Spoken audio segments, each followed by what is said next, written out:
The 20th century was defined by many things, but none as terrifying as the rise of one man from the shadows of poverty to the peak of absolute power. Adolf Hitler, a name that became synonymous with destruction, genocide, and a global war that reshaped the world. How did a failed artist, a homeless drifter, and a lonely soldier convince a modern, civilized nation to follow him into the abyss?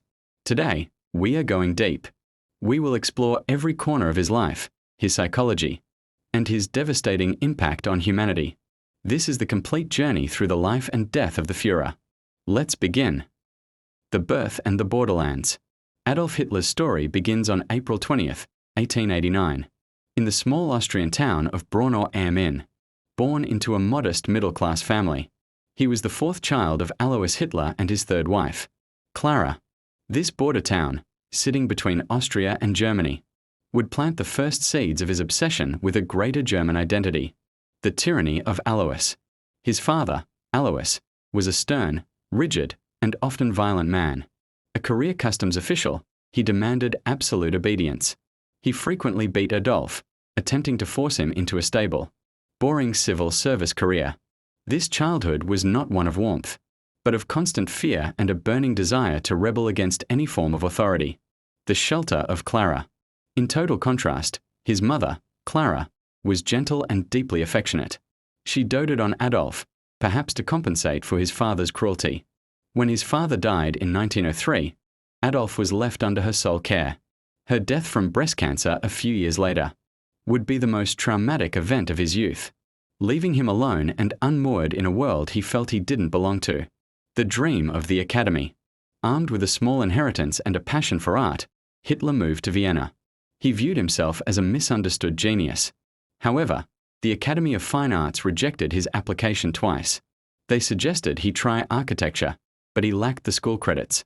This rejection turned his ego into a dangerous weapon. He began to blame the establishment for his failures. The drifter of Vienna. By 1909, his money had run out. Hitler became a homeless drifter, sleeping in shelters and eating at soup kitchens.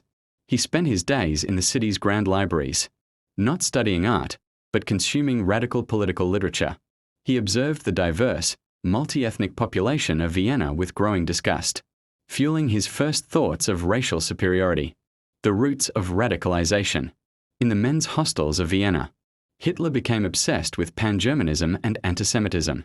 He was influenced by extremist politicians who used Jews as scapegoats for the city's economic problems. He began to see the world not as a collection of individuals, but as a brutal struggle between races for survival. Flight to Munich. In 1913, Hitler fled to Munich, Germany.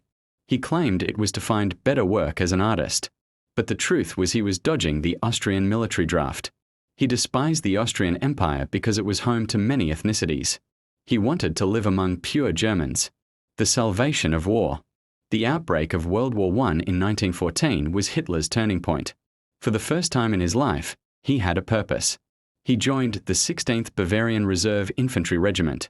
He found the discipline and hierarchy of the military to be the only family he ever truly wanted. The messenger of the trenches. As a dispatch runner on the Western Front, Hitler lived a life of extreme danger.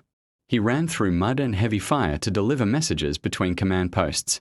He was a loner, rarely talking about women or family like other soldiers, focusing only on the war and his sketches. Decorated for bravery.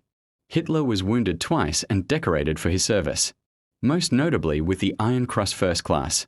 Despite this, his officers noted he lacked leadership qualities and refused to promote him beyond corporal. This lack of promotion would later fuel his desire to prove the professional generals wrong. The blindness and the betrayal. In 1918, Hitler was caught in a British gas attack at Ypres, while recovering in a hospital, temporarily blinded and broken. He heard the news of Germany's surrender. He felt a sense of rage so deep that he decided he would enter politics, to avenge what he called the November criminals. The stab-in-the-back myth. Hitler refused to accept that the German army had been defeated on the battlefield. He embraced the Dolchstoßlegende, the myth that Jews, socialists, and politicians had betrayed the soldiers at home. This lie would become the foundation of his political career. The intelligence agent. After the war, Hitler remained in the army. He was trained as an education officer to stop the spread of communism among soldiers. His job was to spy on small political parties. In a small Munich beer hall, he was sent to monitor the German Workers' Party. The orator is born. During a meeting of that tiny party, Hitler spoke up in a debate. His passion and intensity stunned everyone in the room. The party leader, Anton Drexler, realized Hitler's voice was the ultimate weapon. Hitler joined and soon took total control of the movement, creating the Nazi brand. Hitler transformed the party into the NSDAP, Nazi Party. He designed the swastika flag, choosing the red to attract workers and the swastika to represent the Aryan race. He also formed the SA, a group of street brawlers used to intimidate anyone who disagreed with him. The Beer Hall Putsch. In 1923, inspired by Mussolini's March on Rome, Hitler attempted to overthrow the Bavarian government. The coup was a disaster. It ended in a shootout that left 16 Nazis dead. Hitler was arrested, but his trial gave him a national platform to spread his ideas. The Manifesto of Hate. Sentenced to prison in Landsberg, Hitler dictated Mein Kampf II. Rudolf Hess. The book outlined his dark plans, the need for living space in the East, the total removal of Jews from Germany, and the rise of a new German empire. It was a blueprint for the horror that was to come. The strategy of legality. Once released, Hitler realized he couldn't take power by force. He decided to destroy democracy using its own tools. He turned the Nazi Party into a massive election machine, building branches in every German city and targeting everyone from farmers to factory workers. The Great Depression. The 1929 stock market crash was Hitler's golden ticket. As the German economy collapsed and millions lost their jobs, people became desperate. Hitler promised them work and bread. The Nazi vote skyrocketed from 2% to nearly 40% in just a few years. The propaganda masterclass. With the help of Joseph Goebbels, Hitler became the first politician to use modern media effectively. He flew across Germany by plane, appeared in films, and held massive nighttime rallies with searchlights and music to create a religious-like devotion among his followers. The door to power. By 1933, the German government was in a stalemate. Traditional politicians thought they could use Hitler to gain popular support and then control him. On January 30th, 1933, President Hindenburg reluctantly appointed Hitler as Chancellor. It was the end of the German Republic. The Reichstag fire. A month after taking power, the Parliament building was set on fire. Hitler blamed the communists and used the panic to pass the Reichstag fire decree, which suspended all personal freedoms and allowed him to arrest his political rivals without trial. The death of democracy. Hitler then forced the Enabling Act through Parliament, giving himself the power to make laws without any oversight. He banned all other political parties, closed labor unions, and took control of the press. In less than 6 months, Germany had become a total dictatorship. The Night of the Long Knives. In 1934, Hitler faced a challenge from within. The leader of the SA, Ernst Röhm, wanted more power. To appease the regular army, Hitler ordered a bloody purge. Hundreds of his own supporters and old rivals were murdered in a single weekend.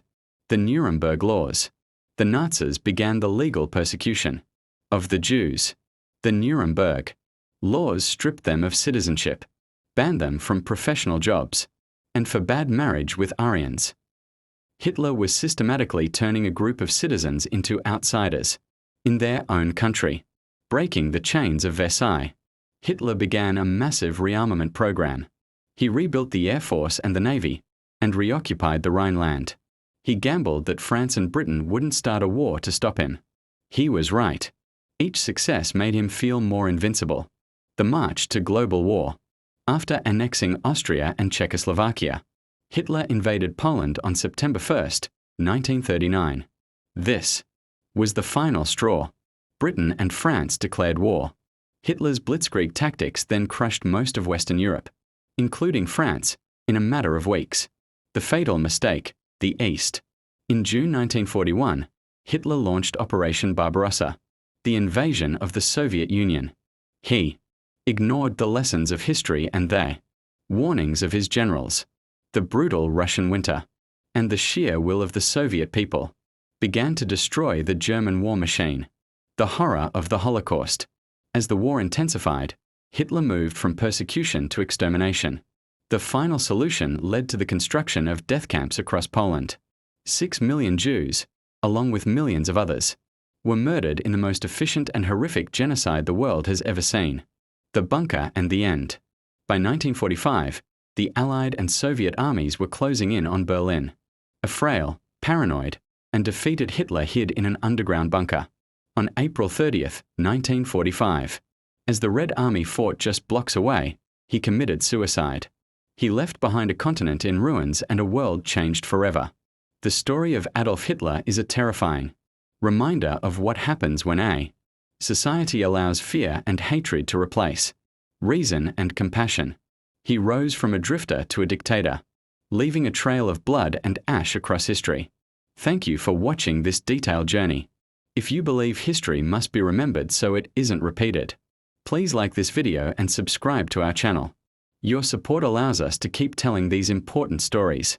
Let us know in the comments which part of this history was new to you. Stay informed and stay curious. Until next time.